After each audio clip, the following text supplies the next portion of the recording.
Assalamualaikum warahmatullahi wabarakatuh. Berjumpa lagi dengan saya Afina. Pada video kali ini kita akan membahas mengenai nafsu. Nafsu secara bahasa berasal dari bahasa Arab yaitu nafsun, kata mufradnya. Jamaknya anfus atau nufusun yang dapat diartikan sebagai ruh, nyawa, tubuh dari seseorang, darah, niat, orang, atau kehendak ataupun keinginan hati yang kuat.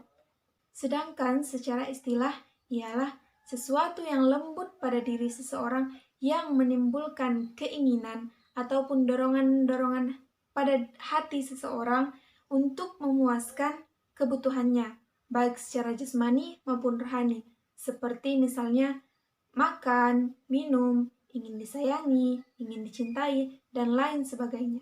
Nah, oleh sebab itu, sering kita sebut dengan hawa nafsu. Adapun pengertian dari hawa nafsu ialah sesuatu yang disenangi oleh jiwa kita, baik bersifat jasmani maupun nafsu yang bersifat maknawi.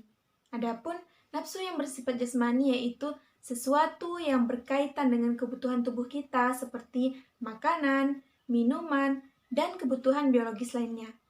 Adapun nafsu yang bersifat maknawi yaitu nafsu yang berkaitan dengan kebutuhan rohani seperti nafsu ingin diperhatikan orang lain, nafsu ingin dianggap sebagai orang yang paling penting, paling pintar, paling berperan, paling hebat, nafsu ingin disanjung, dan lain sebagainya. Nafsu yang seperti ini sangat penting bagi setiap manusia, tetapi perlu juga dikendalikan. Agar apa?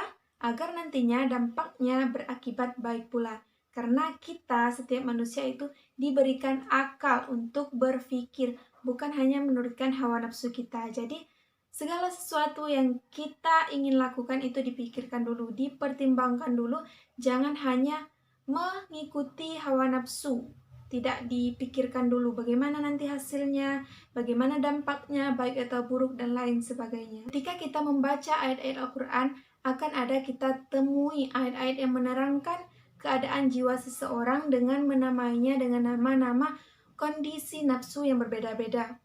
Antara lain, yang pertama, nafsu ammar yang terdapat di dalam Quran surah Yusuf ayat 53 yang berbunyi Bismillahirrahmanirrahim. Wa ma ubarri'u nafsi innan nafsa la'ammarah bisu'i illa ma rahimar rabbi inna rabbi ghafurur rahim, yang artinya, dan aku tidak membebaskan diriku dari kesalahan karena sesungguhnya nafsu itu selalu menyuruh kepada kejahatan kecuali nafsu yang diberi rahmat oleh Tuhanku. Sesungguhnya Tuhanku Maha Pengampun lagi Maha Penyayang. Quran Surah Yusuf ayat 53. Nafsu ammaroh ini ialah nafsu yang mengajak seseorang kepada keburukan.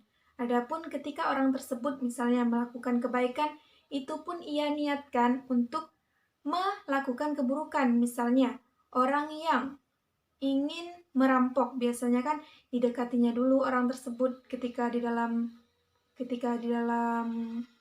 bis misalnya, atau ketika di toko makan dan lain sebagainya, lalu pada akhirnya ia melakukan kejahatan yang telah ia rencanakan. Itu namanya nafsu ammar, nafsu yang mengajak diri seseorang kepada keburukan. Jadi ketika kita ada rasa keburukan, ada niat ingin berbuat buruk, sebaiknya itu cepat-cepat beristighfar, jangan dituruti nafsu yang buruk. Yang kedua, nafsu lawwamah terdapat dalam Quran surah Al-Qiyamah ayat 2 yang berbunyi Bismillahirrahmanirrahim. Wala uqsimu bin nafsil lawwamah, yang artinya, dan aku bersumpah dengan jiwa yang amat menyesali dirinya sendiri. Quran Surah Al-Qiyamah ayat 2. Nah, nafsu lawwamah ini ialah jiwa orang mukmin yang mencelanya di dunia atas kemaksiatan, memandang berat ketaatan, dan memberinya manfaat di hari kiamat nanti. Ketika seseorang memerangi nafsu ini dan ditekan terus supaya nafsu ini ikut kepada sesuatu yang benar menurut syariat, maka seorang pun takkan mampu mengalahkan nafsu ini. Kemudian nafsu ini kembali ke pemiliknya dengan dicela-cela dirinya. Yang ketiga, nafsu mutmainnah yang terdapat dalam Quran surah Al-Fajr ayat 27 sampai 28 yang berbunyi Bismillahirrahmanirrahim. Ya ayyatuhan nafsul mutmainnah irji'i ila rabbiki radiyatan mardiyah. Shadaqallahul azim.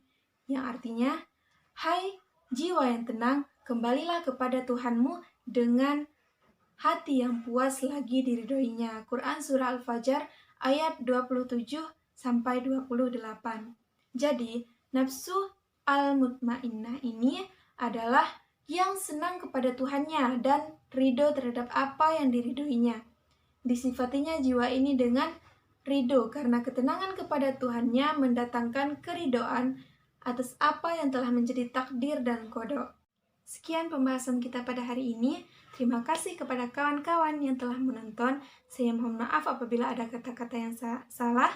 Saya akhiri. Wassalamualaikum warahmatullahi wabarakatuh.